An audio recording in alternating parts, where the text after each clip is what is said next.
Observamos el mundo para comprenderlo y para poder evolucionar. La inteligencia nos ha permitido forjar herramientas para comprender lo pequeño y lo infinitamente grande. Desde hace más de un siglo, psicólogos, biólogos, genetistas y neurocientíficos la diseccionan, la analizan y la miden. Hemos inventado los ordenadores y caminado sobre la Luna. Pero contrariamente a lo que podríamos creer, nuestra inteligencia individual no ha aumentado. Hoy en día, la ciencia explora las diferentes facetas de nuestra inteligencia. Pero, ¿saben en realidad los científicos qué es la inteligencia?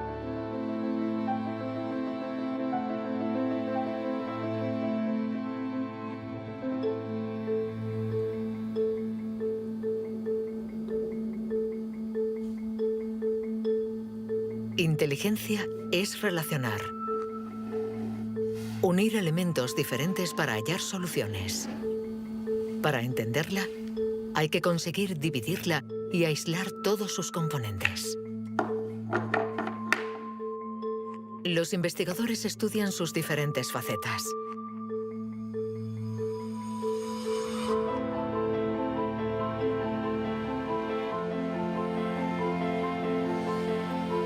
Para medir la inteligencia, una de las primeras propuestas ha sido medir la velocidad a la que reacciona el cerebro.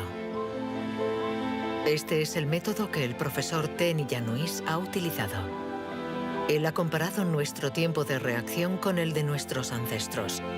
Y los resultados de su estudio no nos favorecen.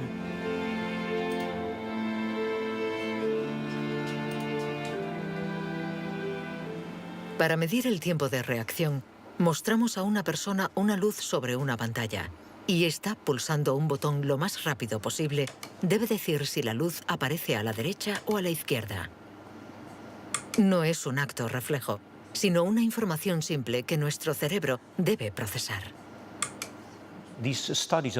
Estos estudios sobre el tiempo de reacción son muy antiguos. Muchos de ellos los llevó a cabo Francis Galton, primo de Charles Darwin, entre 1860 y 1880 en Gran Bretaña. Galton hizo pruebas a muchos miles de personas representativas de la población de la época. La gente tenía entonces un tiempo de reacción muy rápido. Nosotros hemos buscado estudios comparables que hubieran sido hechos durante los últimos 120 años y hemos encontrado unos 15.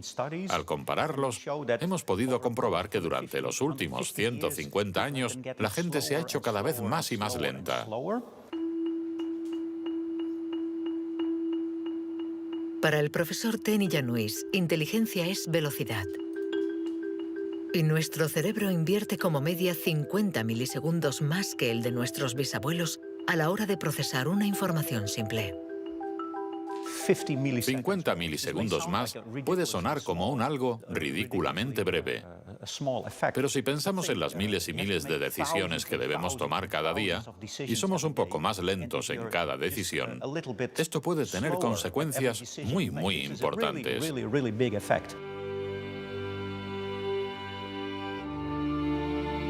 El profesor Ten Iannuis está convencido de que somos menos inteligentes que en el siglo XIX.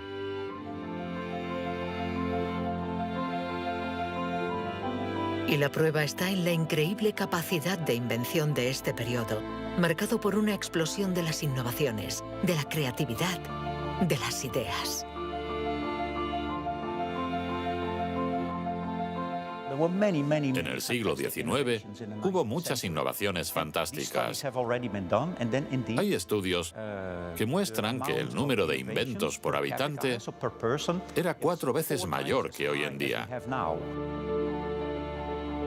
El profesor Ten Iannuis piensa que nuestra inteligencia está en declive desde hace por lo menos 150 años. Pero en el siglo XIX, Sir Francis Galton ya pensaba que los ingleses eran bastante menos inteligentes que los griegos de la antigüedad, donde no faltaban las mentes brillantes. Entonces, y los predecesores de los griegos, los hombres prehistóricos. Es extremadamente difícil medir su inteligencia. Sin embargo, en el Instituto Max Planck de Leipzig intentan responder a esta pregunta reconstruyendo el cerebro de nuestros antepasados de la prehistoria.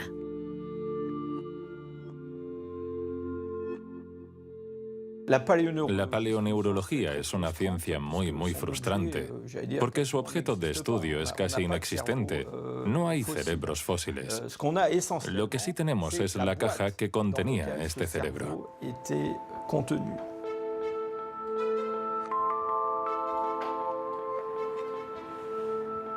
Al comparar nuestro cerebro con el del hombre prehistórico, los científicos han encontrado diferencias no solo en la forma, sino también en el tamaño. Algunos de estos individuos tenían un cerebro más grande que el nuestro.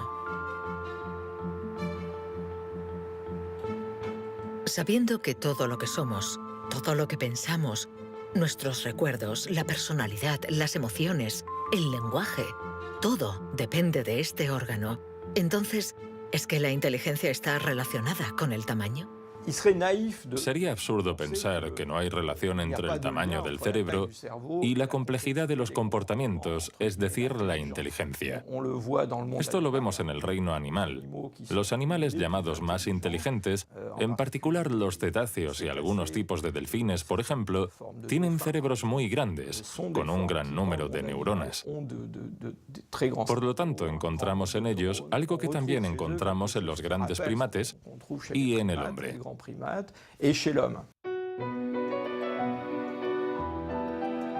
La evolución hizo crecer el tamaño de nuestro cerebro durante 2 millones de años, hasta alcanzar su máximo hace unos 15.000 años. El hombre de Cro-Magnon, que pintó en la cueva de Lascaux hace unos 17.000 años, era un Homo sapiens como nosotros. Pero de todos los Homo sapiens, este era el que tenía el cerebro más grande. El tamaño de nuestro cerebro ha disminuido en comparación con el de este antepasado. Y según algunos investigadores, somos menos inteligentes que él. Pero esta teoría no es compartida por todos. Yo no creo que haya una inteligencia que se pueda medir con una regla y decir que nuestro reciente antepasado era igual o más o menos inteligente. El hombre de Cro-Magnon tenía la inteligencia que necesitaba para sobrevivir en su mundo, pero no para trabajar en un banco. Si viajásemos 25.000 años atrás en nuestra máquina del tiempo, para traer al presente al hombre de Cro-Magnon, sin duda se adaptaría al mundo en el que va a tener que vivir. Historically, you guys have struggled to adapt. Yeah, right. Walking upright, discovering fire, inventing the wheel, laying the foundation for all mankind. You're right. Good point. Sorry we couldn't get that to you sooner. Connie, your reaction? We live in a society where the individual ego and the group dynamic are in constant struggle. Response? Yeah, I have a response. What? ¿Más inteligente? ¿Menos inteligente? Cuando intentamos medir la inteligencia, todo se complica. Y sin embargo, lo hacemos continuamente. En las universidades del mundo entero se enseña qué es la inteligencia. Y todos nosotros, sin ser especialistas, la medimos cada día. Todos medimos la inteligencia. Si es usted soltero y va a un bar y conoce a alguien, lo más importante después del físico es la inteligencia. Medimos la inteligencia de la gente siempre. Si hablamos sobre un concepto difícil o hacemos algo que desconocen, ¿cuánto tardan en entenderlo? Medir la inteligencia analizando las respuestas. Evaluando la pertinencia de las acciones. Comparando a los individuos. Un método que dio lugar a la única herramienta de la que disponemos para medir la inteligencia. El cociente intelectual, inventado por Alfred Binet a principios del siglo XX. Alfred Binet criticó bastante a los alienistas, los psiquiatras de la época. que hacían diagnósticos para juzgar la discapacidad intelectual, separando en grandes categorías: los idiotas, que tenían el grado más alto de discapacidad, después los imbéciles y luego los tontos.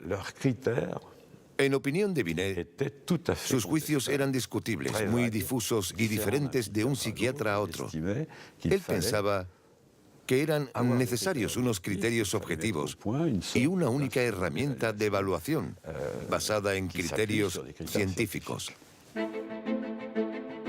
En 1905, el Ministerio de Educación francés pidió a Binet que encontrara la manera de detectar a los niños con dificultades escolares.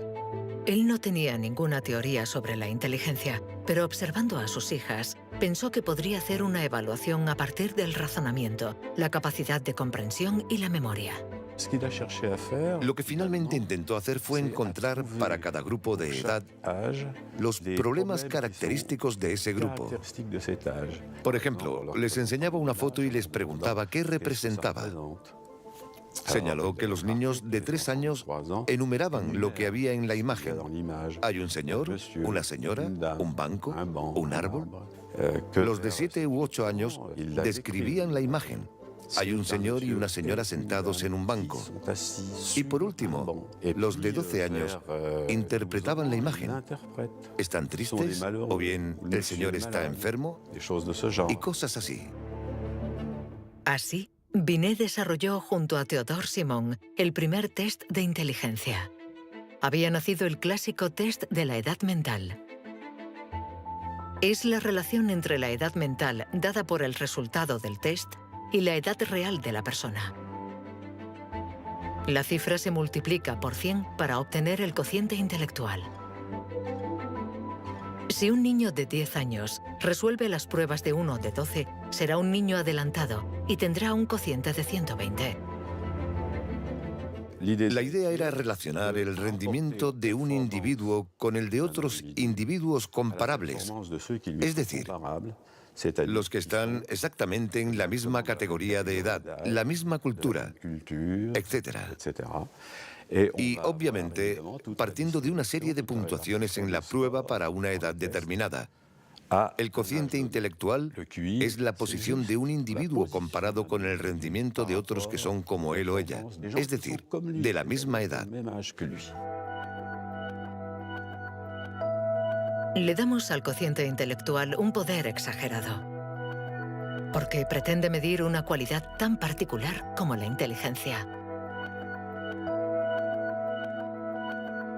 Es difícil resistirse a la tentación de medirse, de compararse.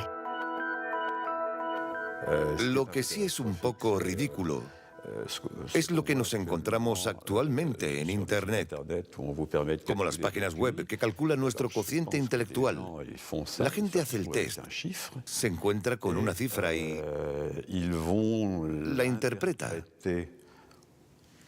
Y si, por ejemplo, esta cifra no es buena, pensamos que no somos inteligentes. Es absolutamente catastrófico. El 2. Es ridículo pensar que una cifra defina a una persona. El 4. El 3. Solo un psicólogo hará un test fiable del cociente intelectual. El 2. Ya que debemos saber cómo interpretarlo en relación con el pasado del individuo, su presente El 2 y el 3. y su personalidad. Este cociente mide la inteligencia. Compara a las personas. Pero ¿nos permite saber si nuestra inteligencia ha evolucionado desde que Binet lo inventó hace más de un siglo? ¿Obtenemos mejores resultados en el test hoy? En Nueva Zelanda es donde por primera vez han respondido a esta pregunta. Allí, James Flynn ha hecho un descubrimiento sorprendente que los científicos de todo el mundo han bautizado como el efecto Flynn. El efecto Flynn supone el descubrimiento de que todas las naciones que entraron en la era industrial han obtenido mejoras considerables en los tests de cociente intelectual. He revisado toda la variedad de estas pruebas en 40 países, como en Francia, Holanda o Noruega, donde los jóvenes habían sido llamados al servicio militar. Se les ha dado cada año exactamente el mismo test, y las mejoras son muy evidentes. Hace 1 o 2 generaciones, la gente obtenía una media de 30 respuestas sobre 60. Hoy obtienen 45. Después de evaluar decenas y decenas de estudios, James Flynn ha mostrado que desde hace más de 60 años obtenemos mejores resultados en estos test. ¿Quiere esto decir que ahora somos más inteligentes que nuestros abuelos? Un cambio en el cociente intelectual no significa necesariamente un cambio en la inteligencia. Pongamos un ejemplo. Una persona hace hoy el test por primera vez. Si hace el mismo test al día siguiente, existe un efecto de aprendizaje. Su puntuación va a ser más alta, pero no quiere decir que se haya hecho más inteligente. Solo significa que se ha familiarizado con el test. El aumento del cociente intelectual se debe en gran medida al entorno, mejor alimentación y mejor educación. Nuestro cociente aumentaría de 2 a 3 puntos por cada año de escuela, y los años de escolarización han pasado de una media de 6 a principios del siglo XX a los 11 años de hoy en los países industrializados. Todos estos cambios añadidos han incrementado los resultados. Cuando realizamos un test hoy, estamos preparados en la medida en que la escolarización y otra serie de factores nos han dado la capacidad de aplicar nuestra lógica de forma abstracta. Es decir, que podemos ver una serie de números y acertar el siguiente.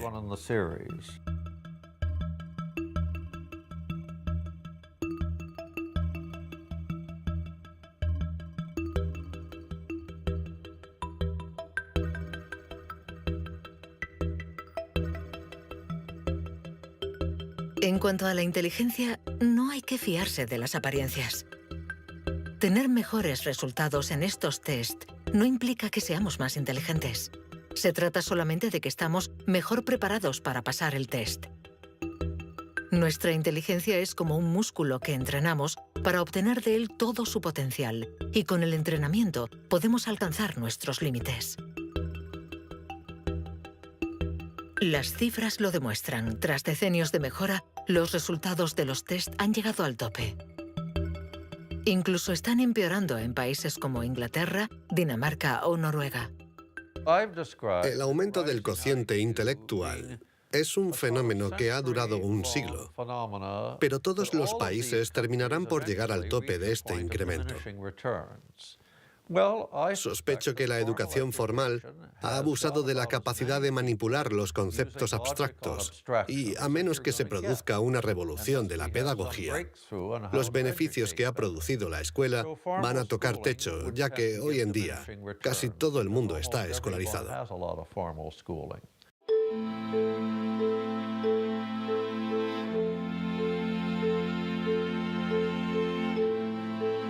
Un cociente estancado. Cerebros cada vez más lentos y más pequeños. ¿Dónde está nuestra inteligencia? Las primeras herramientas para medir la inteligencia se inventaron hace más de un siglo. Y todavía estamos influenciados por las teorías de Sir Francis Galton y Alfred Binet. Pero hoy podemos llegar más lejos. En lugar de medir lo que la inteligencia produce, pongamos nuestra atención en el órgano que produce la inteligencia.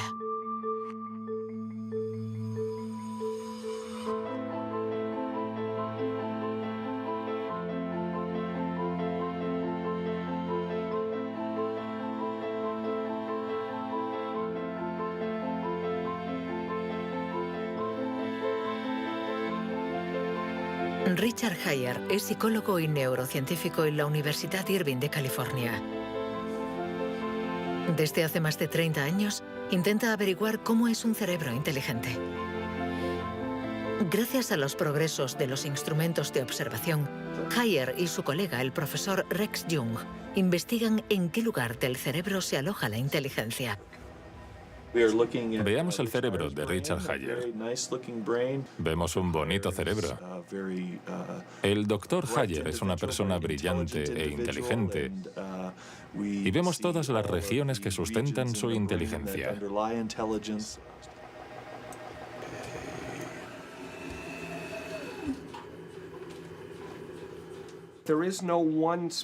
No existe ninguna zona en el cerebro a la que podamos llamar centro de inteligencia.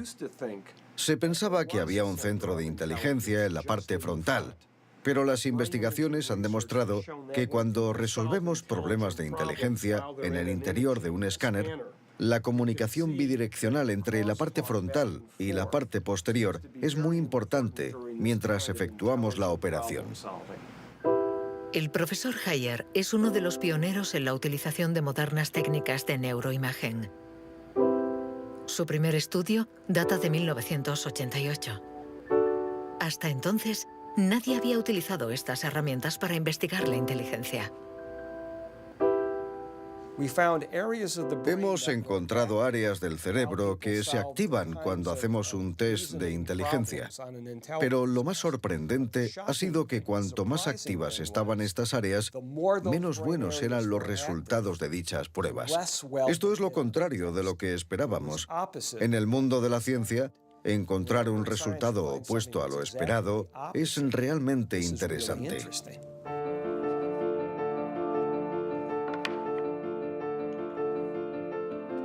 Un cerebro inteligente no es un cerebro que funciona más, sino todo lo contrario. Es un cerebro que funciona menos. Esto es lo que llamamos neuroeficacia. Ser inteligente consiste en resolver un problema con el mínimo esfuerzo.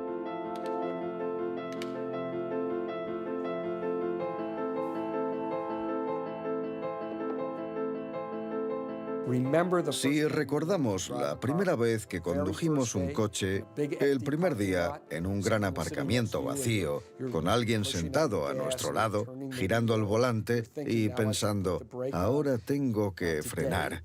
Sin embargo, hoy conducimos en medio del tráfico de una ciudad desconocida y aún así podemos charlar con los acompañantes, porque nuestro cerebro es ahora mucho más eficaz. Por lo tanto, un alto nivel de inteligencia no está necesariamente ligado a un cerebro que trabaja más, sino a una transmisión más eficaz de la información entre las zonas importantes del cerebro.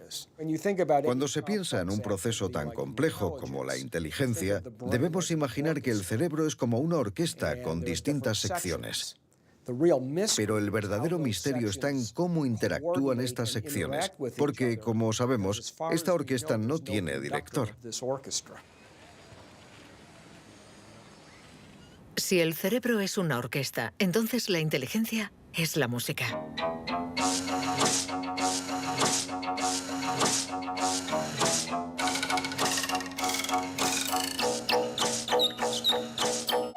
Cuando empezamos a interpretar la partitura, nunca sabemos cómo van a tocar juntos los músicos.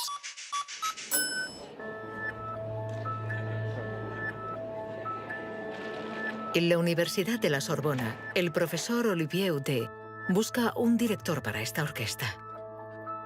Para encontrarlo, mide la actividad eléctrica del cerebro mientras los niños resuelven problemas.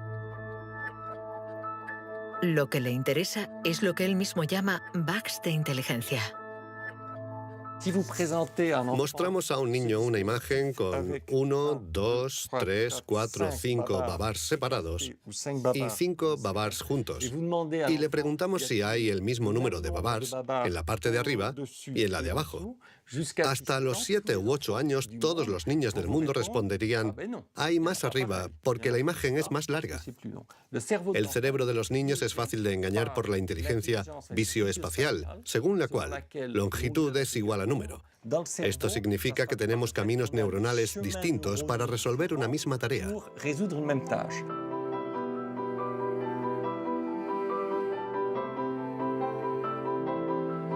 Contar o medir.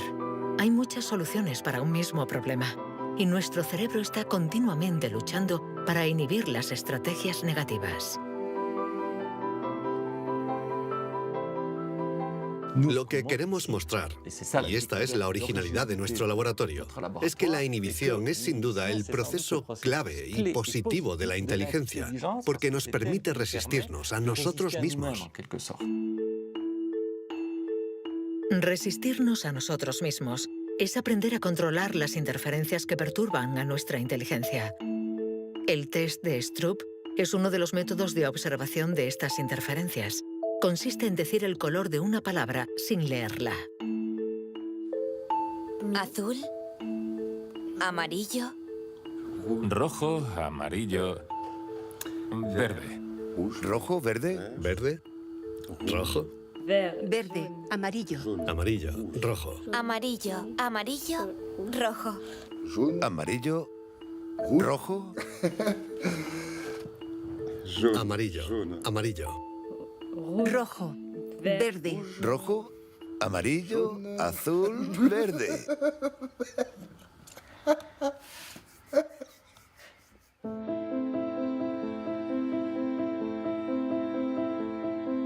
Para resolver un problema usamos diferentes regiones del cerebro unidas entre sí, pero que a veces entran en competencia. Pero ¿cómo se comunican las diferentes regiones?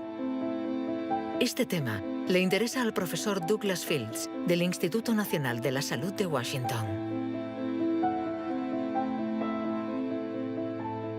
El cerebro está hecho de dos clases de tejidos, materia blanca y materia gris. Todos hemos oído hablar de la materia gris, que es donde se encuentran las neuronas, en la superficie del cerebro. Pero debajo hay miles de conexiones, de cables, de axones que conectan las neuronas formando circuitos. Y es de color blanco porque estos axones están aislados por una membrana celular llamada mielina.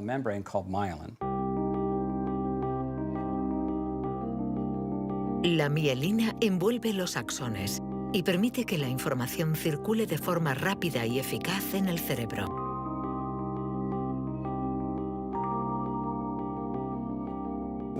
Cuando nace un niño, su cerebro no está maduro.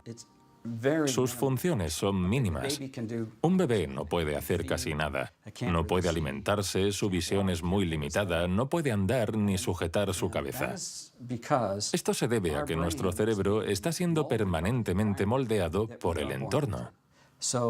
Y una de las cosas más interesantes respecto a la mielina es que se forma después de nacer.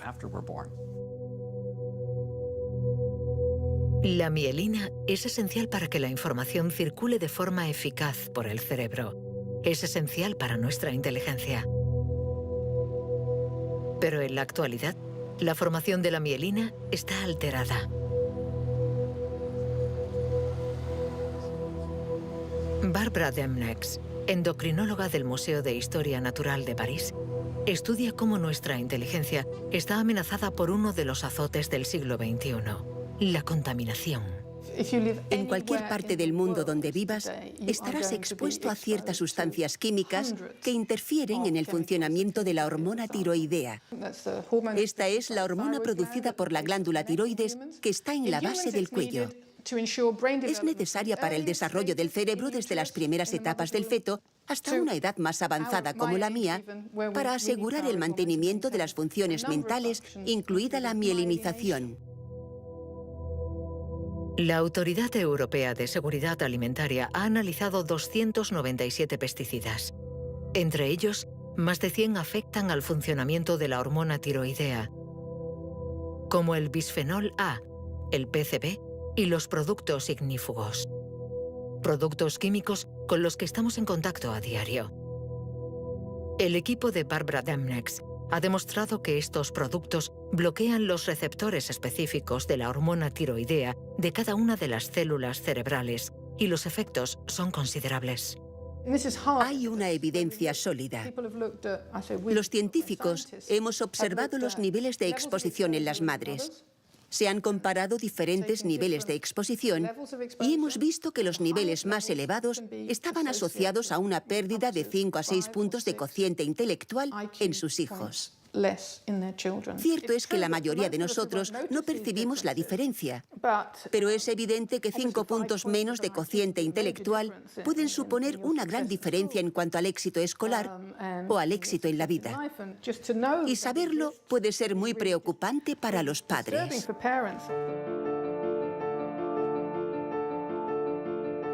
Nuestra inteligencia nos ha permitido crear un mundo complejo, pero a costa de degradar el medio ambiente. Y podríamos estar pagando el precio si esta degradación afecta a nuestro cerebro, actuando, por ejemplo, sobre la mielina. Pero si este fenómeno se confirma, ¿qué haremos? Durante más de un siglo, hemos pensado que los procesos mentales se debían solo a la actividad eléctrica de las neuronas. Pero hoy, los neurólogos han comenzado a explorar nuevos campos. Tan solo el 15% de las células del cerebro son neuronas. El resto, el 85%, no se comunican mediante impulsos eléctricos. Las llamamos glía. Nuevos métodos nos han permitido ver, para nuestra sorpresa, que las células gliales se comunican entre ellas y con las neuronas sin electricidad. Esto es un punto de partida fascinante, porque supone un cambio fundamental de conceptos respecto al funcionamiento del cerebro a nivel celular.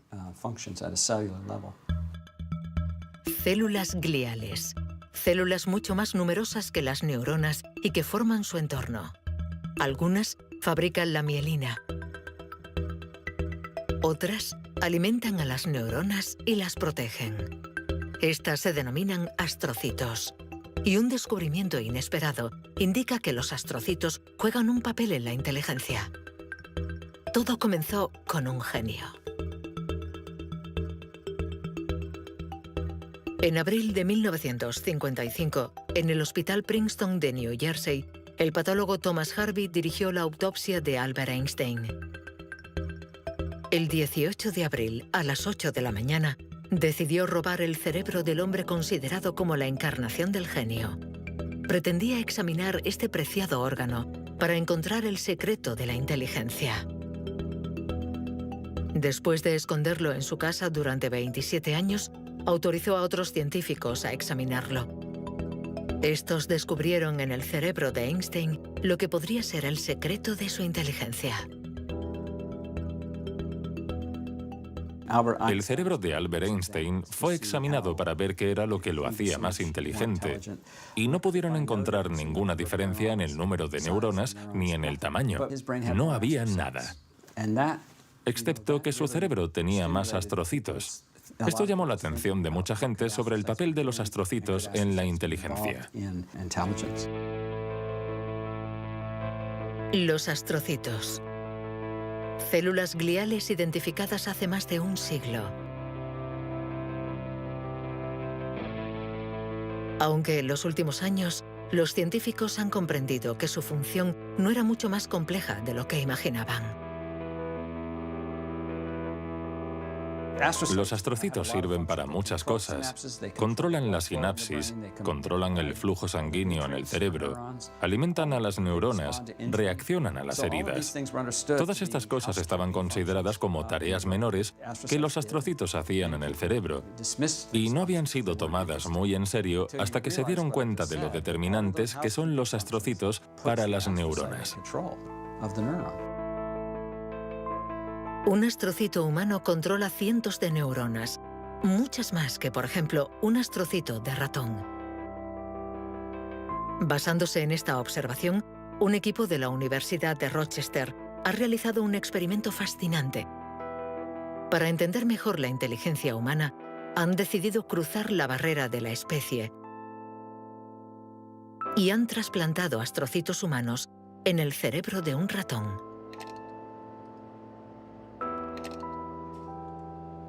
Hemos trasplantado astrocitos humanos en ratones y el trasplante invadió literalmente todo su cerebro. Cuando lo revisamos un mes después, pudimos ver que allí donde habíamos realizado el injerto, este ocupaba un lugar discreto. Un año más tarde, todo el cerebro se había injertado a sí mismo. Todas sus células habían sido literalmente reemplazadas por células humanas. Y nos dimos cuenta de que estos ratones tenían más memoria y más capacidad de aprendizaje que los no injertados. Para comprobar las capacidades de los ratones con el cerebro modificado, los metieron en un laberinto. Resultado: los injertados encontraron la salida 2 veces más rápido que los no injertados. Este experimento no deja lugar a dudas. Los astrocitos favorecen la memoria y el aprendizaje. Juegan un papel clave en nuestra inteligencia.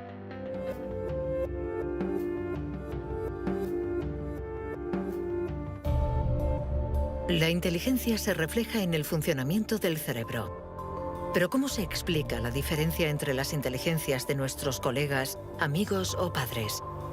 ¿Es que tienen más materia blanca, menos astrocitos o sus neuronas son más rápidas? El origen de nuestras capacidades se encuentra en parte en nuestros genes. Robert Plomin estudia la genética del comportamiento. En sus investigaciones ha visto crecer a miles de niños y gracias a ello espera poder encontrar los genes que influyen en la inteligencia. A menudo la gente desea saber en qué medida la inteligencia viene determinada por los genes. En primer lugar, hay que insistir en que la palabra determinar no es adecuada. Debemos decir influenciar, ya que, como sucede con el tamaño, está estrechamente relacionado con los genes, pero no determinado por ellos. Si somos altos, es probable que nuestros hijos sean más altos que la media, pero si están mal alimentados o enfermos, serán más bajos. Esto no es determinar, es influenciar. En otras palabras, los genes nos dan el potencial y el entorno decide el resultado final. Para entender las relaciones complejas entre genes e inteligencia, Robert Plomin ha realizado miles de test en gemelos. Los gemelos idénticos tienen la particularidad de ser clones, tienen exactamente los mismos genes. Son completamente idénticos. Mismo pelo, mismos ojos, pero ¿tienen los mismos resultados en los test de inteligencia? La respuesta es sí. Sus resultados se parecen mucho más que los de otros hermanos. Esta es la prueba de que, sin ser completamente determinantes, los genes sí juegan un papel crucial. La mayoría de los países del mundo, más de 100, dispone actualmente de registros de gemelos porque reconocen la importancia del método gemelar a la hora de calcular la influencia de los genes. La siguiente etapa de nuestras investigaciones consiste en encontrar los genes responsables de la inteligencia. Para esto, Robert Plomin ha utilizado chips de ADN capaces de detectar más de 1 millón de marcadores genéticos. Comparando el ADN de los que tenían buenos resultados en los test, Plomin quería saber si ciertos genes se dan con más frecuencia. Pero la identificación precisa de estos genes es mucho más complicada de lo que esperaba.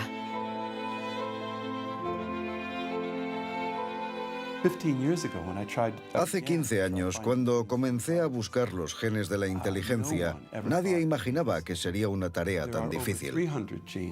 Pudimos identificar más de 300 genes que influyen sobre la inteligencia. El problema era que habíamos estudiado solo el 1%.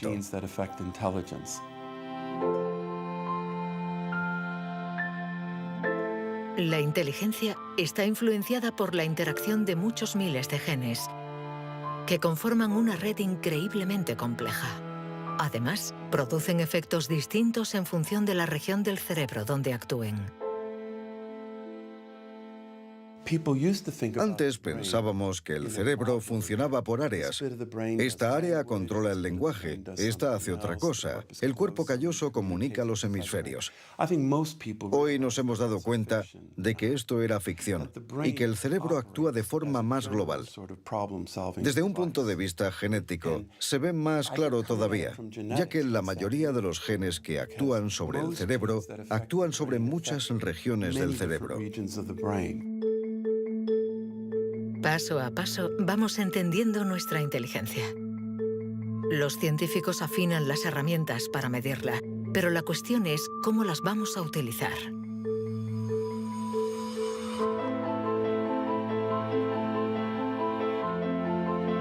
La inteligencia es lo que mejor predice nuestro nivel de estudios o nuestro empleo. Por lo tanto, hablar de la inteligencia es delicado, ya que tendemos a valorar, clasificar y jerarquizar, con el riesgo a equivocarnos que conlleva. El error de razonamiento está en considerar que la inteligencia puede ser esencialmente hereditaria. Y esto nos ha llevado a divagaciones, en mi opinión, total y absolutamente ridículas.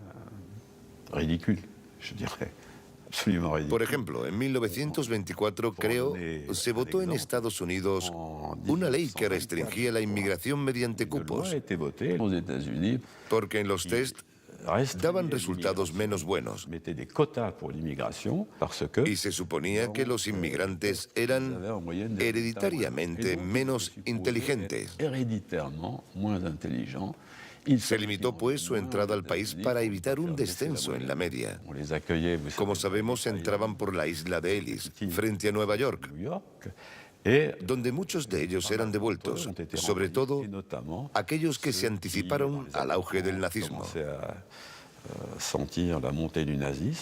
Pienso especialmente en los judíos de Europa del Este que fueron expulsados por razones absolutamente estúpidas. Durante mucho tiempo, creímos que nuestro origen era determinante y que nuestra herencia controlaba nuestras vidas. Después, por suerte, la ciencia ha abandonado esta visión determinista. Pero la inteligencia es algo especial. Un tema tan sensible que los pasos en falso han marcado su historia. William Shockley, físico visionario y premio Nobel por su descubrimiento del transistor, resultó menos brillante en sus estudios sobre la inteligencia. Dr. Shockley, if you could answer it yes or no, I would appreciate it. Do you believe that black people are inferior in intelligence because of their heredity?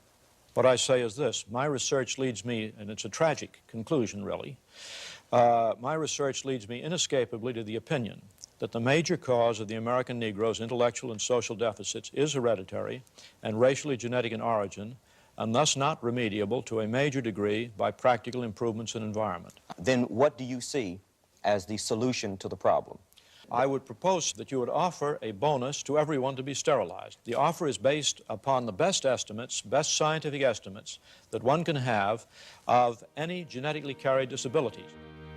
1974, prácticamente ayer. Una época nada lejana. Algunos utilizaban el cociente intelectual para justificar su racismo y excluir lo diferente. Joseph Skobanek sufre el síndrome de Asperger, una forma de autismo compatible con un cociente elevado. Graduado en ciencias políticas, doctor en filosofía y escritor, con 6 años no hablaba una palabra. Hoy habla 7 idiomas, entre ellos el hebreo, el árabe, el persa y el azerí. Yo formaba parte de esos niños cuyo destino era la basura. Durante mucho tiempo nos dijeron que las personas autistas eran deficientes intelectuales. Autismo llegó a ser casi sinónimo de discapacidad intelectual. Sin embargo, hoy sabemos que esto no es así. Toda sociedad humana necesita una jerarquía, Necesita gente que marque la diferencia. Y tendemos a resumirlo todo bajo un criterio único. En Estados Unidos, la calidad humana y las jerarquías se definen por el cociente intelectual. En Francia puede ser cualquier concurso administrativo. En la China imperial eran los famosos exámenes del mandarín. Pero todo esto reposa sobre una idea central, y sin embargo errónea, la de que hay una única escala para medir la inteligencia de la humanidad. Y todo aquel que predica estas teorías se sitúa a sí mismo en lo más alto. La inteligencia como escala única de la humanidad. ¿Pero se puede definir lo humano desde una sola dimensión? ¿Podemos ser definidos tan solo por la inteligencia cuando ella misma tiene tantas facetas distintas?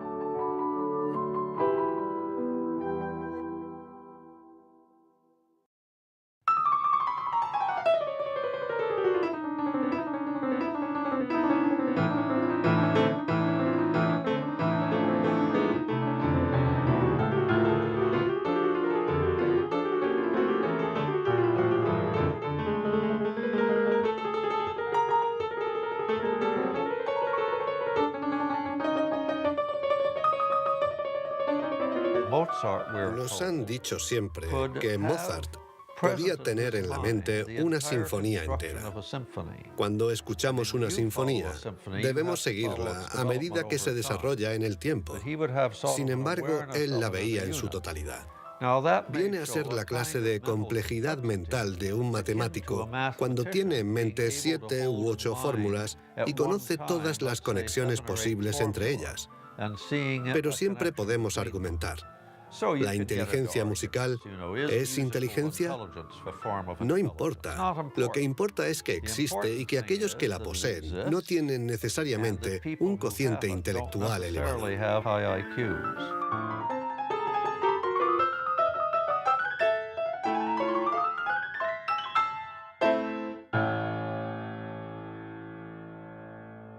Siempre ha existido una reticencia a considerar que existen formas distintas de inteligencia y una cierta tendencia a querer determinar un cociente intelectual general. Una única escala de inteligencia donde podemos situarnos por encima o por debajo. Pero la realidad lo contradice. Existen numerosas formas de inteligencia y podemos tener un nivel muy alto en algunas de ellas y un bajo nivel en otras. Esta idea estaba en los primeros estudios sobre la inteligencia. Hoy, los científicos ya han aceptado que sea cual sea el método utilizado, no van a conseguir medir la inteligencia con una escala única.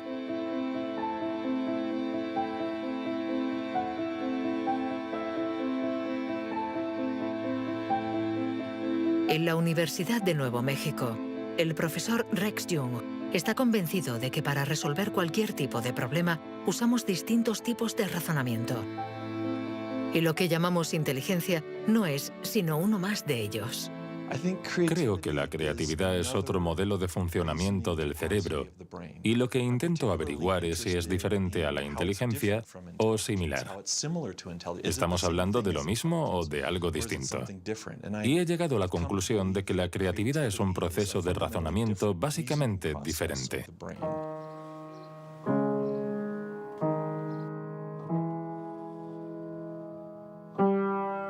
Leer una partitura es ser inteligente utilizando nuestros conocimientos.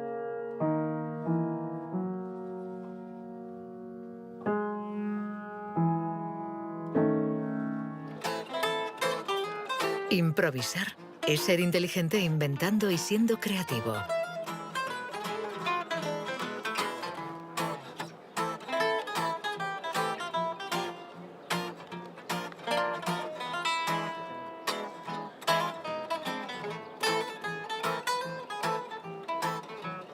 Un músico puede ser a la vez inteligente y creativo, un sujeto de estudio ideal.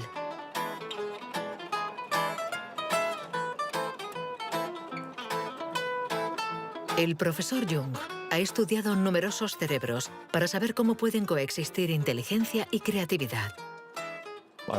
Trabajo sobre la hipótesis de que son complementarias y que hay dos redes diferentes en el cerebro que cooperan para permitirnos razonar.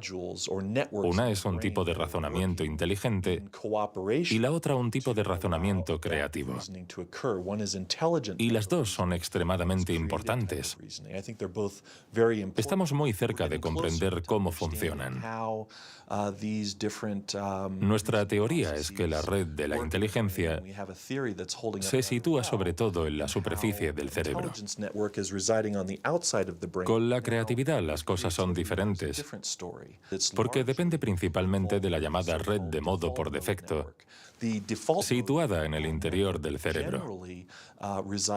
Estas dos redes intercambian permanentemente información para que podamos resolver los problemas que nos plantea el mundo en que vivimos.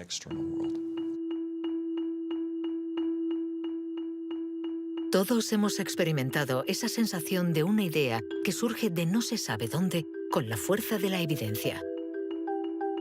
Lo que nos revelan los neurocientíficos es que la forma de razonamiento inventivo-creativo es una única forma de razonamiento. ¿Podemos ser inteligentes sin ser creativos? ¿O creativos sin ser inteligentes? ¿Esta cuestión tiene sentido? Para evolucionar de forma inteligente, ¿no necesitamos todos los recursos de nuestra mente? No podemos ser creativos, por ejemplo, en física, si solo tenemos formación en física. Para ser creativos en física, necesitamos estar educados en ese universo extraño y poder utilizar y reutilizar los mecanismos mentales que hemos aprendido en otros contextos. El problema de las investigaciones estériles es que se encierran en su burbuja y no dan ni reciben información. Por el contrario, las personas creativas son aquellas que importan ideas de un universo a otro.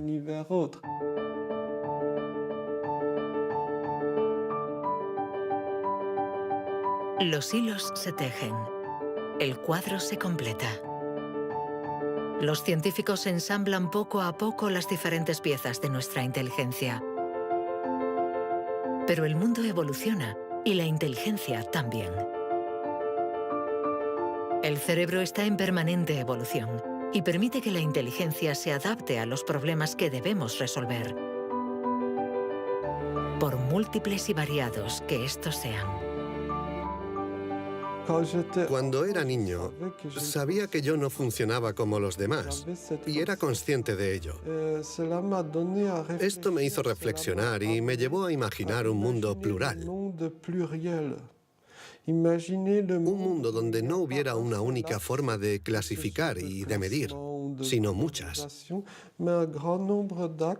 Lo que quiero decir es que la verdadera inteligencia humana no está en pensar de forma plural y saber tener en cuenta distintas formas de entender el mundo y no solo una.